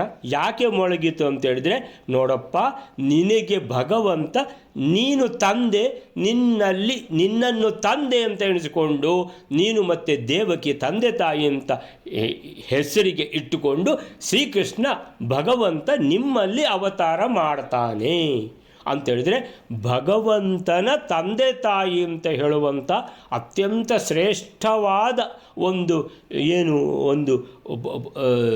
ಸ್ಥಿತಿ ಅಂತೇಳಿದರೆ, ಭಗವಂತ ನಿಮ್ಮ ಮಗ, ಹೌದು ನಮ್ಮ ಮಗ ಭಗವಂತ, ಯಾರು, ಶ್ರೀಕೃಷ್ಣ ಅಂತ ಹೇಳಲಿಕ್ಕೆ ಅಷ್ಟು ಸುಲಭ ಇದೆಯಾ? ಅದಕ್ಕೆ ವಸುದೇವ ಹುಟ್ಟುವಾಗಲೇ ದೇವಲೋಕದ ಆನಕದುಂದುಬೆ, ನಗಾರಿ, ಡೋಲುಗಳು, ದೇವಲೋಕದ ವಾದ್ಯಗಳು ಏನಾಗಿದ್ದು ಮೊಳಗಿದವು. ಅದಕ್ಕೆ ವಸುದೇವನಿಗೆ ಆನಕದುಂದುಬೆ ಅಂತ ಹೆಸರಾಯಿತು.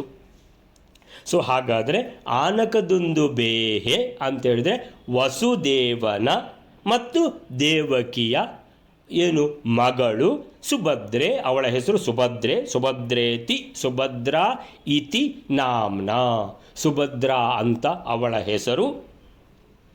ಭದ್ರಾರೂಪೇಣ, ರೂಪದಲ್ಲಿ ಅತಿ ಚಲುವೆ. ಭದ್ರಾ ಅಂತೇಳಿದರೆ ತುಂಬ ಮಂಗಳಕಾರಿ ಅಂತ ಅರ್ಥ. ಅಂತೇಳಿದ್ರೆ ಬಹಳ ಶ್ರೇಷ್ಠವಾದ ಮಂಗಳಕಾರಿಯಾದ ಚಲುವು ರೂಪ ಸುಭದ್ರೆದ್ದು. ಆ ನಂತರ ಹಾಗಾದರೆ ತುಂಬ ಚಂದದವಳು ಅಂತಾಯಿತು. ನಂತರ ಕೃತ್ವಾ ಪುತ್ರೀಂ ರೋಹಿಣಿ ಸ್ವಾಮರಕ್ಷತ್. ಯಾರು ದೇವಕಿ ಮತ್ತು ವಸುದೇವ ಅವರು ಮತ್ತೆ ಕೂಡ ಜೈಲಿಂದ ಅವರನ್ನು ಬಿಡಲಿಲ್ಲ ಕಂಸ. ಯಾಕೆ ಅಂತ ಹೇಳಿದರೆ, 8ನೇ ಮಗು ಅಂತ ಹೇಳಿಬಿಟ್ಟು ಆ ಹೆಣ್ಣು ಮಗು ಹುಟ್ಟಿತು ಹೇಗೆ, ಗಂಡು ಮಗು ಹುಟ್ಟಬೇಕಿತ್ತಲ್ವಾ, ಆವತ್ತು ಅಶರೀರವಾಣಿ ಆದದ್ದು ಹಾಗೆ ಅಲ್ವಾ, ಇದು ಹೆಣ್ಣು ಮಗು ಏನು ಹುಟ್ಟಿದ್ದು ಅಂತ ಹೇಳ್ಕೊಂಡು ಸಂಶಯ ಬಂದರೂ ಹುಟ್ಟಿದ ಮಗುವನ್ನು ಕೊಂದೇ ಬಿಡ್ತೇನೆ ಅಂತ ಕೊಲ್ಲಿಕ್ಕೆ ಹೋಗುವಾಗ ಅದು ತಪ್ಪಿಸಿಕೊಂಡು ಹೋಗಿಬಿಡ್ತು. ತಪ್ಪಿಸಿಕೊಂಡು ಹೋಗಿ ಅಷ್ಟಕ್ಕೆ ಆದರೆ ತೊಂದರೆ ಇರಲಿಲ್ಲ. ತಪ್ಪಿಸಿಕೊಂಡು ಹೇಳಿಬಿಡಬೇಕಾ, ನಿನ್ನನ್ನು ಕೊಲ್ಲಲಿಕ್ಕೆ ಹುಟ್ಟಿದ್ದು ನಾನಲ್ಲ, ಅವನು ಬೇರೆ ಕಡೆ ಇದ್ದಾನೆ, ಹುಟ್ಟಿದ್ದಾನೆ ಅವನು ಕೂಡ, ಅವನು ಬೇರೆ ಕಡೆ ಇದ್ದಾನೆ ಅಂತ ಹೇಳಿ ಹೋಗಬೇಕಾ ಅಂತೇಳಿದರೆ ಏನಾಗಿದೆ, ಕಂಸನಿಗೆ ಸಿಕ್ಕಾಪಟ್ಟೆ ಭಯ ಶುರುವಾಗಿ ಬಿಟ್ಟಿದೆ. ಆದ್ದರಿಂದ ಆ ಮಗುವನ್ನು ಹೆತ್ತವರು ಯಾರು, ದೇವಕಿ ವಸುದೇವ, ಅವರನ್ನು ಜೈಲಲ್ಲೇ ಕಂಟಿನ್ಯೂ ಮಾಡ್ತಾನೆ.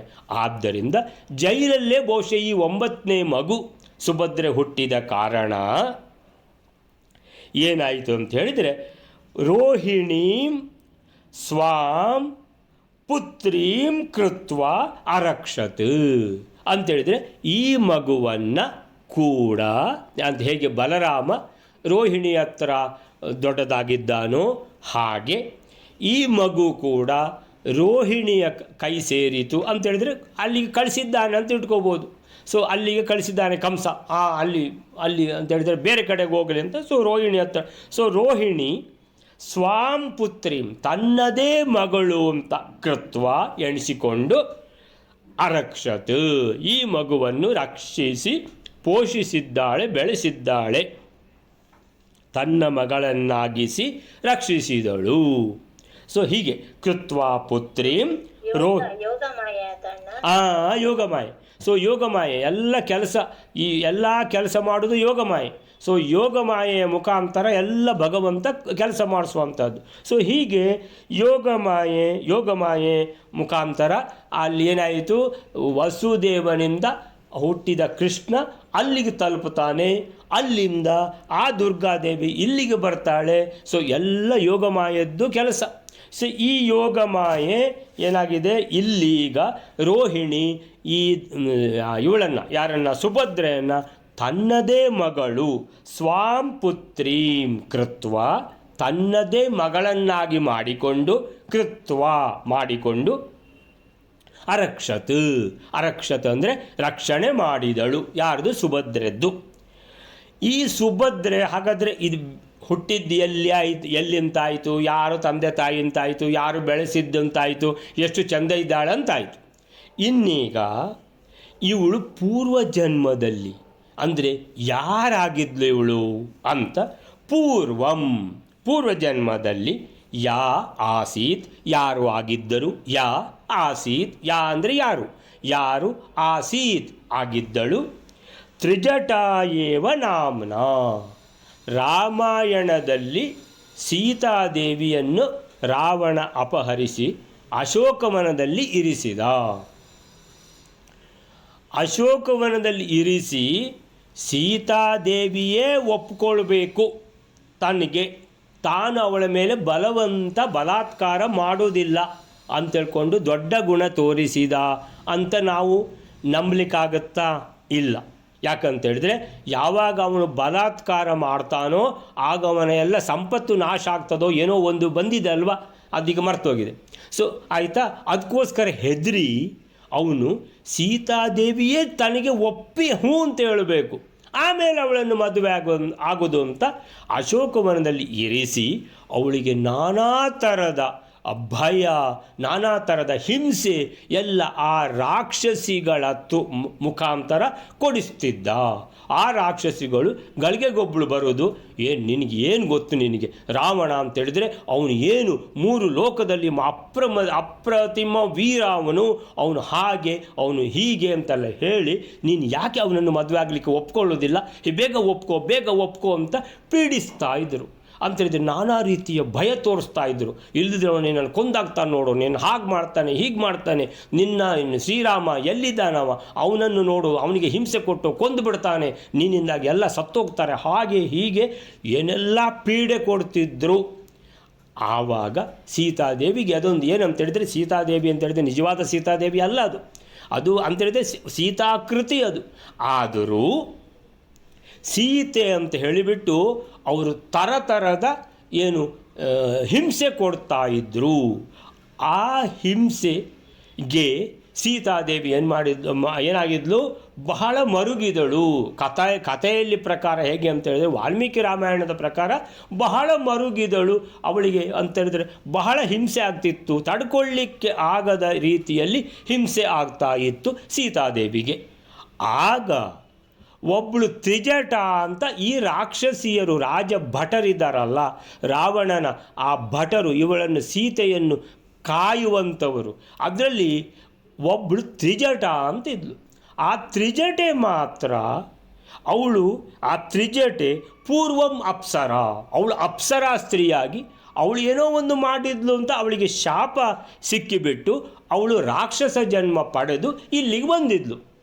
ಇಲ್ಲಿ ಅವಳಿಗೆ ಸೀತೆಯನ್ನು ಕಾಯುವಂತಹ ಆ ಒಂದು ಪಡೆಯಲ್ಲಿ, ರಾಕ್ಷಸಿಗಳ ಪಡೆಯಲ್ಲಿ ಈ ತ್ರಿಜಟ ಅಲ್ಲಿ ಬಂದು ಸೇರಿಕೊಂಡಿದ್ಲು, ಅಲ್ಲಿ ಇದ್ಲು, ಅವಳಿಗೆ ಅಪಾಯಿಂಟ್ಮೆಂಟ್ ಆಯ್ತು ಅಲ್ಲಿ. ಅವಳು ಮಾತ್ರ ಸೀತೆಗೆ ಇವರೆಲ್ಲ ಪೀಡಿಸ್ತಾ ಇರುವಾಗ ಅವಳೊಬ್ಬಳೇ ಸೀತಾದೇವಿ ಹತ್ರ ಬಂದು, ಸೀತಾದೇವಿ, ನಿನ್ನನ್ನು ರಾವಣ ಏನೂ ಮಾಡಲಿಕ್ಕೆ ಸಾಧ್ಯ ಇಲ್ಲ, ನೀನು ಏನೂ ಯೋಚನೆ ಮಾಡಬೇಡ, ನೀನು ಶ್ರೀರಾಮನ ಭಕ್ತಿ ಮಾಡಿಕೊಂಡಿರು, ನಿನಗೆ ಏನೂ ಆಗೋದಿಲ್ಲ ಅಂತ ಒಬ್ಬಳು ತ್ರಿಜಟ ಸೀತಾದೇವಿಗೆ ಯಾವಾಗಲೂ ಸಾಂತ್ವನ ನೀಡ್ತಾ ಇದ್ಲು. ಸೊ ಆ ತ್ರಿಜಟೆಗೆ ಅಂದರೆ ಸೀತಾದೇವಿ ಅಂದರೆ ಯಾರು? ಸೀತಾದೇವಿ ಅಂದರೆ ಸಾಕ್ಷಾತ್ ಲಕ್ಷ್ಮೀದೇವಿ. ಆ ಲಕ್ಷ್ಮೀದೇವಿಯ ಏನಾಯಿತು? ಪ್ರಸಾದ ಸಿಕ್ತು. ಯಾರಿಗೆ? ತ್ರಿಜಟೆಗೆ. ಅದೇ ತ್ರಿಜಟೆ ಈಗ ಸುಭದ್ರೆಯಾಗಿ ಹುಟ್ಟಿದಳು. ಸುಭದ್ರೆಯಾಗಿ ಹುಟ್ಟಿದ್ಲು ಅಂತೇಳಿದರೆ ಏನು ವಿಶೇಷ ಅಂತೇಳಿದರೆ, ಕೃಷ್ಣ ಬಲರಾಮರ ತಂಗಿ ಅಂದರೆ ಭಗವಂತನ ತಂಗಿಯಾಗಿ ಹುಟ್ಟಿದಳು ಅಂತೇಳಿದರೆ ಎಷ್ಟು ಹತ್ತಿರದ ಸಂಬಂಧ ಆಯಿತು ನೋಡಿ. ಅಂದರೆ ಸೀತಾದೇವಿಗೆ ಈ ರೀತಿ ಸಾಂತ್ವನ ಕೊಟ್ಟು ಆ ಪೀಡೆಯಿಂದ ಅವಳು ಏನು ಒಂದು ಎಷ್ಟು ತನಗೆಷ್ಟಾಗುತ್ತೋ ಅಷ್ಟು ಪರಿಹಾರ ಮಾಡ್ತಿದ್ಲು. ಅದಕ್ಕೆ ಲಕ್ಷ್ಮೀದೇವಿಯ ಪ್ರಸಾದ ಆಗಿಬಿಡ್ತು. ಯಾರಿಗೆ? ತ್ರಿಜಟೆಗೆ. ಅವಳು ಸುಭದ್ರೆಯಾಗಿ ಭಗವಂತನ ತಂಗಿಯಾಗಿ ಹುಟ್ಟಿದಳು. ಪೂರ್ವಂತು ಯಾ ಆಸೀತ್ ತ್ರಿಜಟಾ ಏವ ನಾಮ್ನ. ಇವಳು ರಾಮಾಯಣದಲ್ಲಿ ತ್ರಿಜಟೆ, ಅದೇ ತ್ರಿಜಟೆಯೇ ಈಗ ಸುಭದ್ರೆಯಾಗಿ ಹುಟ್ಟಿದಳು ಅನ್ನುವಂಥದ್ದು. ಅಲ್ಲಿಗೆ ಈ 37ನೇ ಶ್ಲೋಕಕ್ಕೆ ಪ್ರಭಂಜನಾಚಾರ್ಯ ಏನಂತಾರೆ ನೋಡುವ. ಹಿಂದಿನ ಜನ್ಮದಲ್ಲಿ ತ್ರಿಜಟ ಎಂಬ ಹೆಸರಿನವಳು ಸುಭದ್ರೆ ಎಂಬ ಹೆಸರಿನ ಶುಭಕರವಾದ ರೂಪದಿಂದ ವಸುದೇವನ ಮಗಳಾಗಿ ದೇವಕಿಯಲ್ಲಿ ಜನಿಸಿದ್ದಳು. ಅವಳನ್ನು ರೋಹಿಣಿಯು ತನ್ನ ಮಗಳನ್ನಾಗಿ ಬೆಳೆಸಿದ್ದಳು. ಹಿಂದಿನ ಜನ್ಮದಲ್ಲಿ ಪೂರ್ವಂತು ತ್ರಿಜಟ ಎಂಬ ಹೆಸರಿನವಳು ತ್ರಿಜಟಾ ಏವ ನಾಮ್ನ. ಸೊ ಅವಳೇ ಸುಭದ್ರೆಯಾಗಿ ಜಾತಾ ಹುಟ್ಟಿದಳು. ಹೇಗೆ? ದೇವಕಿಯ ಆನಕದೊಂದುಬೆ ದೇವಕಿ ಮತ್ತು ವಸುದೇವನ ಮಗಳಾಗಿ ಜಾತಾ ಹುಟ್ಟಿದಳು. ಏನು ಹೆಸರು? ಸುಭದ್ರಾ ಇತಿ ನಾಮ್ನ. ಸುಭದ್ರೆ ಅಂತ ಹೆಸರು. ಅವಳು ಭದ್ರಾ ರೂಪೇಣ, ಶುಭಕರವಾದ ಹೆಸರು, ಶುಭಕರವಾದ ರೂಪ. ಭದ್ರಾ ನಾಮ್ನ, ಭದ್ರಾ ರೂಪೇಣ. ಆಯಿತಾ? ನಂತರ ಅವಳನ್ನು ರೋಹಿಣಿಯು ತನ್ನ ಮಗಳನ್ನಾಗಿ ಬೆಳೆಸಿದ್ದಳು. ರೋಹಿಣಿ ಸ್ವಾಂ ಪುತ್ರೀಂ ಕೃತ್ವ ಅರಕ್ಷತ್. ರೋಹಿಣಿಯು ತನ್ನದೇ ಪುತ್ರಿ ಅಂತ ಅವಳನ್ನು ಮಾಡಿಕೊಂಡು ಅವಳಿಗೆ ರಕ್ಷಣೆ ಕೊಟ್ಟು ಬೆಳೆಸಿದ್ದಾಳೆ. ಪೂರ್ವಂತು ಯಾಸೀತ್, ಮೊದಲು ಯಾರಾಗಿದ್ದಳು ಇವಳು? ತ್ರಿಜಟ ಆಗಿದ್ಲು. ಸೊ ಸುಭದ್ರೆ ಇಲ್ಲಿ ಏನು ಹೇಳ್ತಾರೆ ಮತ್ತೆ, ರಾಮಾಯಣದಲ್ಲಿ ಅಶೋಕವನದಲ್ಲಿ ಸೀತೆಯನ್ನು ಸೇವಿಸಿಕೊಂಡಿದ್ದ ತ್ರಿಜಟ ಎಂಬ ರಾಕ್ಷಸಿಯೇ ಸುಭದ್ರೆಯಾಗಿ ಜನಿಸಿ ಬಂದಿದ್ದಳು. ಅವಳು ಮೂಲತಃ ಒಬ್ಬಳು ಅಪ್ಸರೆ ಆಗಿದ್ಲು. ಅವಳು ರಾಕ್ಷಸ ಜನ್ಮ, ಶಾಪದಿಂದ ರಾಕ್ಷಸ ಜನ್ಮ ಬಂತು. ಆದರೆ ರಾಕ್ಷಸಿಯಾಗಿ ಹುಟ್ಟಿದರೂ ಸೀತಾದೇವಿಯ ಹತ್ತಿರ ಅತ್ಯಂತ ಉತ್ತಮ ವರ್ತನೆ ಮಾಡಿಕೊಂಡು ಅವಳಿಗೆ ಯಾವಾಗಲೂ ಸಾಂತ್ವನ ನೀಡಿ ಸೀತಾದೇವಿಯ ಸೇವೆ ಮಾಡಿದ ಅದಕ್ಕೆ ದ್ಯೋತಕವಾಗಿ ಅವಳಿಗೆ ಪರಮಾನುಗ್ರಹ ಆಯಿತು ಲಕ್ಷ್ಮೀದೇವಿದ್ದು. ಅವಳು ಈಗ ಏನಾಗಿದ್ದಾಳೆ? ಭಗವಂತನ ತಂಗಿಯಾಗಿ ಸುಭದ್ರೆಯಾಗಿ ಹುಟ್ಟಿದ್ದಾಳೆ. ಸುಭದ್ರೆ ವಸುದೇವ ದೇವಕಿಯರ ಮಗಳಾದರೂ ರೋಹಿಣಿ ತನ್ನ ಮಗಳನ್ನಾಗಿ ಬೆಳೆಸಿದ್ದರಿಂದ ರೋಹಿಣಿ ಪುತ್ರನಾದ ಬಲರಾಮನಿಗೆ, ಅಂದರೆ ತಂಗಿ, ಕೃಷ್ಣನಿಗೂ ತಂಗಿ ಅವಳು. ಆದರೆ ಕೃಷ್ಣನಿಗೆ ತಂಗಿ ಅಂತ ಹೇಳುವ ಮೊದಲು ಬಲರಾಮನಿಗೆ ತಂಗಿ ಅನ್ನುವಂಥದ್ದು ಬಹಳ ಮುಖ್ಯ. ಯಾಕಂತ ಹೇಳಿದ್ರೆ ಬಲರಾಮನ ತಾಯಿ ಕೂಡ ರೋಹಿಣಿ, ಕೃಷ್ಣನ ಇವಳು ಸುಭದ್ರೆ ತಾಯಿ ಕೂಡ ರೋಹಿಣಿ, ಅಂದರೆ ಸಾಕಿದ ತಾಯಿ ರೋಹಿಣಿ ಇಬ್ಬರಿಗೂ. ಆದ್ದರಿಂದ ಸುಭದ್ರೆಯನ್ನು ದುರ್ಯೋಧನನಿಗೆ ಕೊಡ್ತೇನೆ ಅಂತ ಹೇಳುವಾಗ ಬಹಳ ಧೈರ್ಯದಿಂದ ಬಲರಾಮ ಹೂ ಅಂತ ಹೇಳಿದ್ದು ಯಾಕೆ ಅಂತ ಹೇಳಿದರೆ ಅದು ಒಂದು ಕಾರಣ ಇರ್ಬೋದು ಅಂತ. ಇನ್ನೊಂದು ನೆಕ್ಸ್ಟ್ ಶ್ಲೋಕ ಬೈಲರೆ.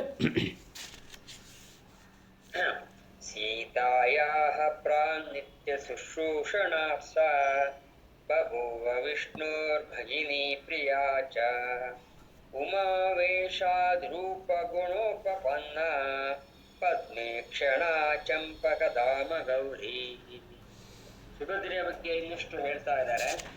ಆ ಸುಭದ್ರೆಯು ಮೊದಲು ಸೀತಾದೇವಿಯನ್ನು ಯಾವಾಗಲೂ ಸೇವೆ ಮಾಡಿದುದರಿಂದ ಈ ಜನ್ಮದಲ್ಲಿ ವಿಷ್ಣುವಿನ ಭಗಿನಿಯಾಗಿಯೂ ಪ್ರೀತಿ ಪಾತ್ರಳು ಆದಳು. ಪಾರ್ವತಿಯ ಆವೇಶದಿಂದ ಸೌಂದರ್ಯ ಮತ್ತು ಗುಣಗಳಿಂದ ಕೂಡಿದವಳು, ಕಮಲದಂತೆ ಕಣ್ಣುಗಳುಳ್ಳವಳು, ಸಂಪಿಗೆ ಮಾಲೆಯಂತೆ ಹೊಂಬಣ್ಣ ಇದ್ದವಳು ಆಗಿದ್ದಳಂತೆ.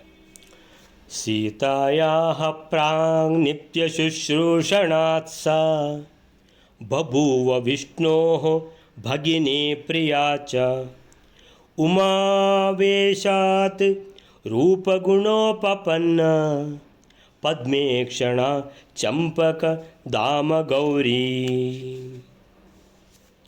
ಸೀತಾಯಾಹ ಪ್ರಾಕ್ ಅಂತೇಳಿದರೆ ಈಗ ನಮಗೆ ಗೊತ್ತೇ ಇದೆ, ಇವಳು ಸೀತೆದ್ದು ಬಹಳ ದೊಡ್ಡ ಸೇವೆ ಮಾಡಿದ್ದಾಳೆ. ಸೀತಾ ಪ್ರಾಕ್ ಮೊದಲು, ಪ್ರಾಕ್ ಪ್ರಾಂಗ್ ಪ್ರಾಂಗ್ ಕಾಕಾಗಾಗಾಂಗ ಪ್ರಾಂಗ್ ಸೀತಾಯಾಹ ನಿತ್ಯ ಶುಶ್ರೂಷಣಾತ್. ಸೀತಾದೇವಿ ಅಶೋಕವನದಲ್ಲಿದ್ದಾಗ ನಿತ್ಯ ಶುಶ್ರೂಷಣ ಅಂತೇಳಿದರೆ ತ್ರಿಜಟೆ ಹತ್ತಿರ ಇದ್ದರೆ ಸೀತಾದೇವಿಗೆ ಬಹಳ ಒಂದು ಏನಂದರೆ ನೆಮ್ಮದಿ ಇರ್ತಿತ್ತು. ಇಲ್ಲ ಅಂದರೆ ಬಾಕಿದ್ದವರೆಲ್ಲ ಬಂದು ಪೀಡಿಸ್ತಾ ಇದ್ದರು. ಸೊ ಸೀತಾಯಾಹ ನಿತ್ಯ ಶುಶ್ರೂಷಣ, ನಿತ್ಯ ಸೇವೆಯಿಂದಾಗಿ ಸಾ ಅಂದರೆ ಆ ಪ್ರಸಾದ ಅನುಗ್ರಹದಿಂದ ಆ ತ್ರಿಜಟೆ ಬಭೂವ ವಿಷ್ಣೋರ್ ಭಗಿನಿ, ಈಗ ಭಗವಂತನ ತಂಗಿ, ವಿಷ್ಣೋ ಭಗಿನಿ. ವಿಷ್ಣು ಯಾರು? ಕೃಷ್ಣ. ಕೃಷ್ಣನ ತಂಗಿಯಾಗಿ ಬಭೂವ ಹುಟ್ಟಿದಳು. ಎಂಥ ಒಂದು ದೊಡ್ಡ ಒಂದು ಪ್ರಸಾದ ನೋಡಿ, ಎಂಥ ಅನುಗ್ರಹ. ಸೊ ಪ್ರಿಯಾಚ ಅಂತೇಳಿದರೆ ತಂಗಿ ಅಂತೇಳಿದರೆ ಕೃಷ್ಣನಿಗೆ ಬಹಳ ಪ್ರಿಯಳಾಗಿದ್ದಾಳೆ. ಪ್ರಿಯಾಚ ಅಂದರೆ ಚ ಅಂದರೆ ಕೂಡ, ಖಾಲಿ ತಂಗಿ ಮಾತ್ರ ಅಲ್ಲ, ಪ್ರೀತಿಯ ತಂಗಿ ಅಂತ. ಉಮಾ ಆವೇಶಾತ್ ರೂಪಗುಣೋಪಪನ್ನ. ಉಮಾವೇಶಾತ್ ಅಂತೇಳಿದರೆ ಈಗ ಇವಳಿಗೆ ಇನ್ಯಾರ್ದಾದ್ರೂ ಆವೇಶ ಇದೆಯಾ ಅಂತೇಳಿದರೆ ಪಾರ್ವತಿದ್ದು. ಉಮಾ ಅಂದರೆ ಪಾರ್ವತಿ, ಪಾರ್ವತಿಯ ಆವೇಶ. ಪಾರ್ವತಿಯ ಆವೇಶ ಅಂತೇಳಿದರೆ ಏನಂದರೆ ರೂಪ ಗುಣ ಉಪಪನ್ನ, ಒಳ್ಳೆ ಗುಣ ಒಳ್ಳೆ ರೂಪ, ಇದೆಲ್ಲ ಪಾರ್ವತಿಯ ಪ್ರಸಾದ. ಪಾರ್ವತಿ ಇವಳಲ್ಲಿ ಆವೇಶ ಇದೆ, ಆಯ್ತಲ್ಲ. ಇನ್ನು ಪದ್ಮೇಕ್ಷಣ, ಈ ಕ್ಷಣ ಅಂತೇಳಿದರೆ ನೋಡುವುದು. ಇವಳು ನೋಡಿದರೆ ಯಾವ ಥರ ಅಂತೇಳಿದರೆ ಇವಳ ಕಣ್ಣು ಕಮಲದ ಆ ಎಲೆ ಇದೆಯಲ್ಲ ದೊಡ್ಡ ದೊಡ್ಡದಾಗಿ, ಹಾಗೆ ದೊಡ್ಡ ದೊಡ್ಡ ಕಣ್ಣುಗಳಿಂದ ಕೂಡಿದ ಈ ಸುಭದ್ರೆ ಪದ್ಮ ಈಕ್ಷಣ ಅಂದರೆ ಕಮಲಾಯತಾಕ್ಷ ಅಂತ ಭಗವಂತನಿಗೆ ಹೇಳೋದು. ಸೊ ಭಗವಂತನ ಕಣ್ಣುಗಳು ಹೇಗೋ ಹಾಗೆ ಲಕ್ಷ್ಮೀದೇವಿಯ ಕಣ್ಣುಗಳ ಹಾಗೇ ಇವಳ ಕಣ್ಣು ಕೂಡ ಪದ್ಮೇಕ್ಷಣ. ಪದ್ಮೇಕ್ಷಣ ಅಂತೇಳಿದ್ರೆ ಯಾವುದು? ಕಮಲದಂಥ ಕಣ್ಣು, ಕಮಲದ ಎಲೆ ಅಥವಾ ಕಮಲದ ದಳ, ಕಮಲದ ದಳದಂತಹ ದೊಡ್ಡ ದೊಡ್ಡ ಆಕರ್ಷಕ ಕಣ್ಣುಗಳು ಪದ್ಮೇಕ್ಷಣ. ಚಂಪಕಧಾಮ ಗೌರಿ. ಗೌರಿ ಅಂತೇಳಿದರೆ ದ್ರೌಪದಿ ಕಪ್ಪು ಬಣ್ಣ ಅಂತ ಎಲ್ಲ ನಮಗೆ ಗೊತ್ತಿದೆ. ಸೊ ಆಮೇಲಿಂದ ಕಾಳಿ, ಅವಳು ಸಹ ಕಪ್ಪು ಬಣ್ಣ ಅಂತ ಕೇಳಿದ್ದೇವೆ. ಆದರೆ ಇವಳು ಮಾತ್ರ ಬಿಳಿ. ಯಾರು? ಈ ಸುಭದ್ರೆ. ಚಂಪಕಧಾಮ ಗೌರಿ. ಗೌರಿ ಅಂತೇಳಿದರೆ ಗೌರವರ್ಣ ಅಂದರೆ ಬಿಳಿ. ಸೊ ಬಿಳಿ ಬಣ್ಣದವಳು ಇವಳು. ಬಿಳಿ ಮಾತ್ರ ಅಲ್ಲ, ಚಂಪಕಧಾಮ. ಚಂಪಕ ಅಂದರೆ ಸಂಪಿಗೆ. ಸೊ ಸಂಪಿಗೆಯ ಧಾಮ ಅಂದರೆ, ಧಾಮ ಅಂತ ಹೇಳಿದರೆ ಆ್ಯಕ್ಚುಲಿ ಹಗ್ಗ. ಸೊ ಹಗ್ಗದಿಂದ ಕಟ್ಟಿದ್ದು ಯಾವುದು? ಸಂಪಿಗೆ ಮಾಲೆ. ಸೊ ಸಂಪಿಗೆ ಮಾಲೆದ್ದು ಯಾವ ಬಣ್ಣ ಇದೆಯೋ ಬಿಳಿ ಅಂತೇಳಿದರೆ ಸಂಪಿಗೆ ಮಾಲೆಯ ಬಣ್ಣ ಅಂತೇಳಿದರೆ ಬಂಗಾರದ ಬಣ್ಣ ಮಿಶ್ರಿತ ಬಿಳಿ ಅಂತ, ಆ ಥರ. ಸೊ ಆ ಥರದ ಬಿಳಿಯ ಆಕರ್ಷಕ ಬಣ್ಣದಿಂದ ಕೂಡಿದವಳಾಗಿದ್ದಳು ಅಂತ 38ನೇ ಶ್ಲೋಕ. 38ನೇ ಶ್ಲೋಕಕ್ಕೆ ಏನು ಹೇಳ್ತಾರೆ ಅಂದರೆ, ಹಿಂದೆ ಪ್ರಾಕ್ ಸೀತೆಯನ್ನು ನಿತ್ಯ ಸೇವಿಸಿದ್ದರ ಫಲವಾಗಿ ಸೀತಾಯಾಹ ನಿತ್ಯ ಶುಶ್ರೂಷಣಾತ್ ಅವಳು ಸಾ ಶ್ರೀಕೃಷ್ಣನಿಗೆ ಪ್ರೀತಿಯ ತಂಗಿಯಾಗಿ ಹುಟ್ಟಿದಳು. ವಿಷ್ಣೋ ಪ್ರಿಯಾ ಭಗಿನಿ ಬಭೂವ. ಭಗವಂತನ ಕೃಷ್ಣನ ಪ್ರೀತಿಯ ತಂಗಿಯಾಗಿ ಬಭೂವ ಹುಟ್ಟಿದಳು, ಆದಳು. ಪಾರ್ವತಿಯ ಆವೇಶ ಇದ್ದುದರಿಂದ ಉಮಾ ಆವೇಶಾತ್ ರೂಪ ಗುಣಗಳಿಂದ ಕೂಡಿದವಳಾಗಿ ಇದ್ದಳು. ಅವಳ ಕಣ್ಣುಗಳು ಕಮಲದಂತಹ ಪದ್ಮ ಈಕ್ಷಣ. ಕಮಲದಂತಹ, ಕಮಲದ ದಳ ಹೇಗಿದೆಯೋ ದೊಡ್ಡ ದೊಡ್ಡದಾಗಿ ಅಂಥ ದೊಡ್ಡ ದೊಡ್ಡ ಕಣ್ಣುಳ್ಳವಳು. ಚಂಪಕ ಧಾಮ ಗೌರಿ ಅಂದರೆ ಸಂಪಿಗೆ ಮಾಲೆಯಂತಹ ಗೌರವರ್ಣ. ಸೊ ಹೀಗೆ ತ್ರಿಜಟೆಯಾಗಿದ್ದಾಗ 1 ವರ್ಷ ಅಶೋಕವನದಲ್ಲಿ ಪ್ರತಿನಿತ್ಯ ಸೀತೆಯನ್ನು ಸೇವಿಸಿದ್ದರ ಫಲ ಅನುಗ್ರಹದಿಂದಾಗಿ ಭಗವಂತನ ತಂಗಿಯಾಗಿ ಜನಿಸುವ ಯೋಗ ಅವಳಿಗೆ ಸಿಕ್ಕಿತು. ಅವಳು ಸೇವಿಸಿದ್ದು ಸೀತಾಕೃತಿಯನ್ನೇ, ಸೀತಾದೇವಿ ಒರಿಜಿನಲ್ ಅಲ್ಲ, ಆದರೂ ಸೀತಾಕೃತಿಗೆ ಇಷ್ಟು ಅನುಗ್ರಹ ಕೊಡುವಂಥ ಶಕ್ತಿ ಇದೆ ಅಂತ ನೋಡಿ. ಅದರಲ್ಲಿ ಸೀತಾದೇವಿಯ ಸನ್ನಿಧಾನವೂ ಇರುವುದ ಕಾರಣ, ಆದ್ದರಿಂದ ಅವಳು ಸೇವೆ ಮಾಡಿದ್ದು ಸೀತೆ ಅಂತೇಳಿ ಅಲ್ವಾ, ಸೀತಾದೇವಿಯೇ ಇವಳು ಅಂತ ಹೇಳ್ಕೊಂಡಲ್ವ, ಪಾಪ ಇಷ್ಟು ಇವಳಿಗೆ ಪೀಡೆ ಕೊಡ್ತಾ ಇದ್ದಾರೆ ಅಂತ ಸೇವೆ ಮಾಡಿದ್ದಲ್ವ. ಆದ್ದರಿಂದ ಅವಳು ಏನು ತಿಳ್ಕೊಂಡಿದ್ದಾಳೆ, ನಾವೊಂದು ದೇವಸ್ಥಾನಕ್ಕೆ ಹೋಗುವಾಗ ಆ ಮೂರ್ತಿಯಲ್ಲಿ ನಾವು ದೇವರಂತೆ ಎಣಿಸ್ತೇವೆ, ಮೂರ್ತಿಯೇ ದೇವರಲ್ಲ, ಆ ಮೂರ್ತಿಯಲ್ಲಿ ನಾವು ದೇವರನ್ನು ಕಾಣ್ತೇವೆ. ಹಾಗೆ ಇವಳು ತ್ರಿಜಟೆ, ಆ ಸೀತಾದೇವಿ ಅಲ್ಲಿ ಯಾರು ಕೂತಿದ್ದಾಳೋ ಅಶೋಕವನದಲ್ಲಿ ಅವಳೇ ಸೀತೆ, ಅವಳೇ ಲಕ್ಷ್ಮೀದೇವಿ ಅಂತ ಅನುಸಂಧಾನದಲ್ಲಿ ಅವಳು ಸೇವೆ ಮಾಡಿದ ಕಾರಣ ಲಕ್ಷ್ಮೀದೇವಿದ್ದು ಕೃಪೆ ಅವಳ ಮೇಲೆ ಆಯಿತು ಅನ್ನುವಂಥದ್ದು. ನಂತರ ಅಲ್ಲಿಗೆ ಈ 38ನೇ ಶ್ಲೋಕ ಮುಗಿತು. ಇವತ್ತಿಗೆ ಇಲ್ಲಿ ನಿಲ್ಲಿಸ್ಕೊಳ್ಳೋಣ. ಶ್ರೀಕೃಷ್ಣ ಅರ್ಪಣ ಮಸ್ತು.